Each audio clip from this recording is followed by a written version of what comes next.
Hey everybody, my name is Jesse Grossbull and welcome to the JesseAF show. Today is Wednesday, April 3rd, 2019, episode 52 of my daily podcast. Yeah, that's right, daily. That means every single day I'll be posting a new episode.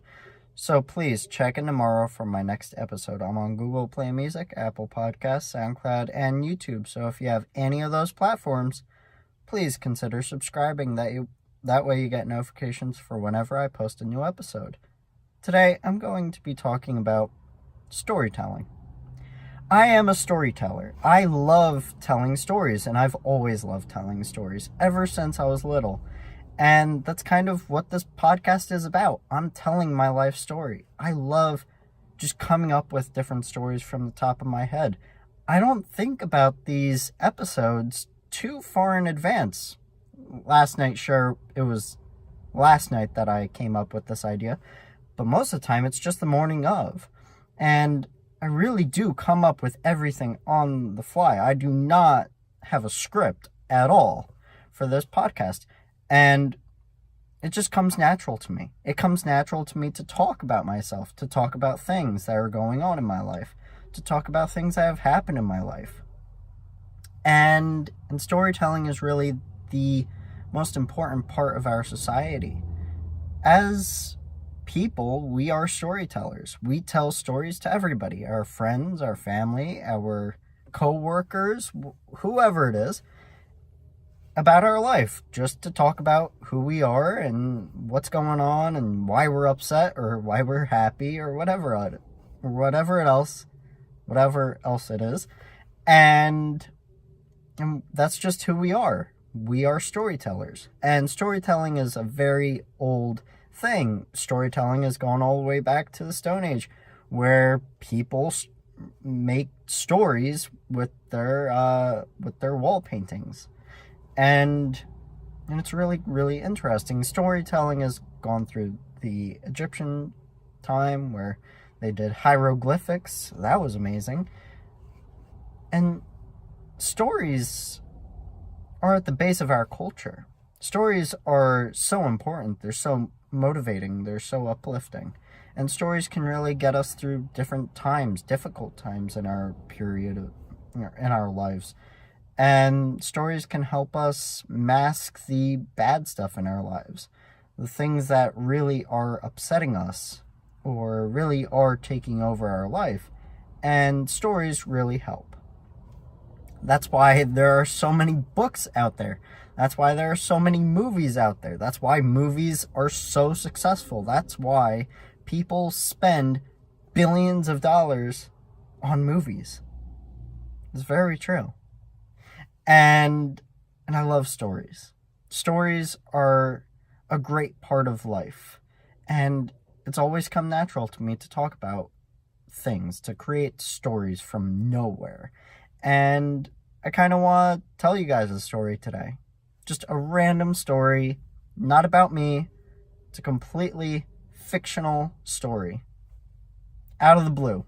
I don't have it scripted. I don't have it pre-written down anywhere. It's just coming from the top of my head. And I think I'm going to start it now. It was a dark October night on Rockwell Lane. Nothing but a street light lit the road. I walked down the road, looking at the streetlight, looking around me. I hear the trees' leaves rustle in the night. The wind silently pushes through my hair. I looked down the street further, and I could see but a faint light coming towards me. It was a yellow light. It was bouncing back and forth, flickering. I noticed it getting closer and closer. It almost had come from nowhere. I watched as it came closer, and I noticed a figure holding the light. It was a candle.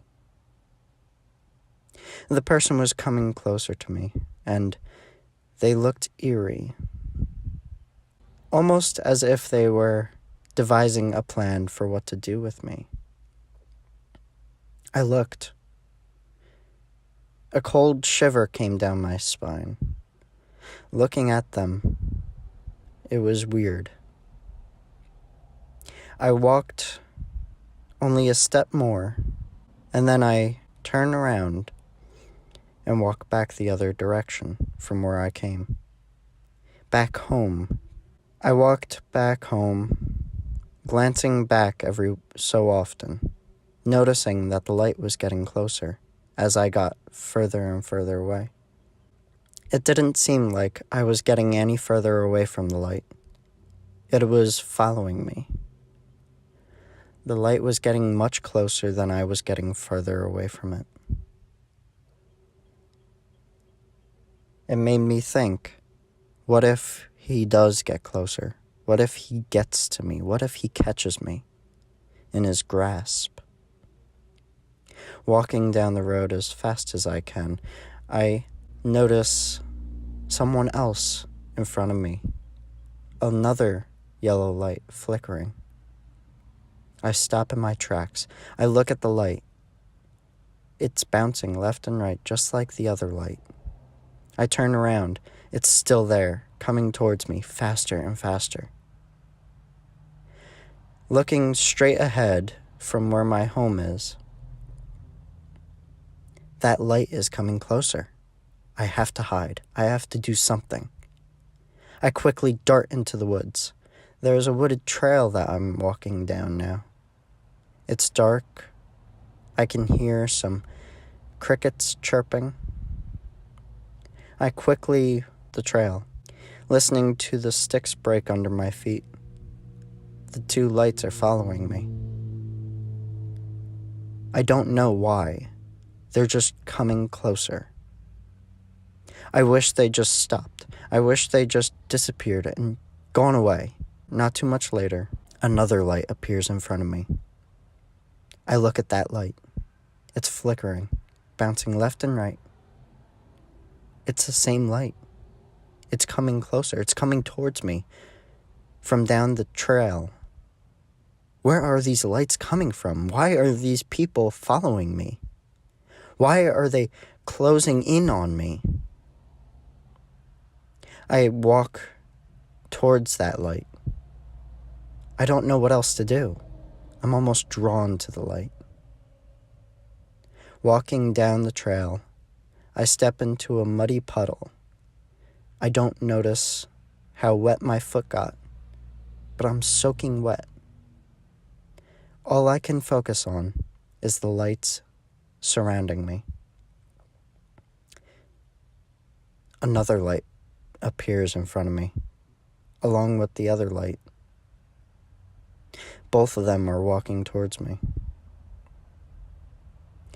as though I was being cornered. I don't know why these lights are coming towards me, but I am embracing them now. I don't know where else to go. There's nowhere for me to hide. I keep walking, and I keep walking.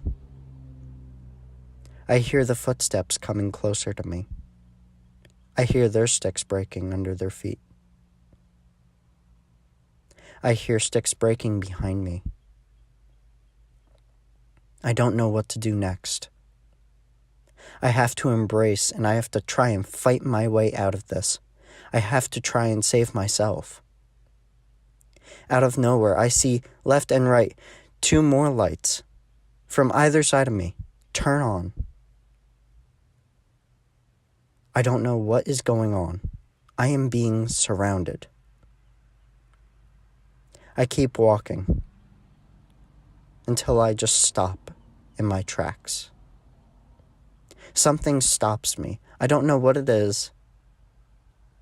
I don't feel it. It just stops me. I can't move. I try to open my mouth, but it's sewn shut with fear.